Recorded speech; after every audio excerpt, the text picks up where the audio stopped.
घाटकोपर पूर्वेतील कामराजनगर नेहमी गजबजलेला परिसर, पण आज इथे नीरव शांतता आहे.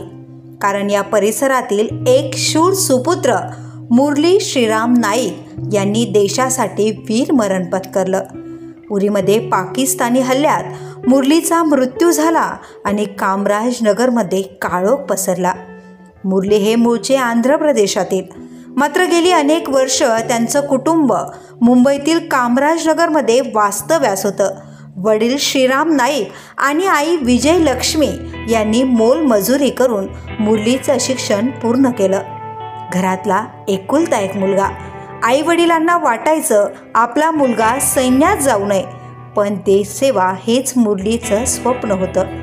2022 साली त्याने भारतीय लष्करात भरती होऊन आपलं स्वप्न पूर्ण केलं. कर्तव्य बजावत असताना जम्मू काश्मीरमधील उरी भागात झालेले मुरली शहीद झाले. ही बातमी त्यांच्या गावात पोहोचताच कुटुंबाचा आकांत उडाला आणि आज कामराजनगरमधील घरावर शोकाचा फडका लावला गेला.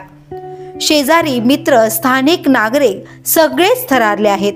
आठवडाभरापूर्वी मुरलीचे आई वडील आंध्रमधील त्यांच्या मूळ गावी गेले होते आणि त्याच दरम्यान ही धक्कादायक बातमी त्यांच्यापर्यंत पोहोचली. शेजारी आणि मित्रांनी मुरलीच्या आठवणी जागवल्या. त्याच्या स्वभावाचं, धाडसाचं आणि देशप्रेमाचं कौतुक केलं. मुरली श्रीराम नाईक यांना संपूर्ण देश कधीही विसरणार नाही. त्यांचं बलिदान भारतीय सैनिकाचं शौर्य अधोरेखित करत आणि त्यांचं नाव देशाच्या इतिहासात सुवर्ण अक्षरात कोरलं गेलं आहे. शहर मुंबई ब्युरो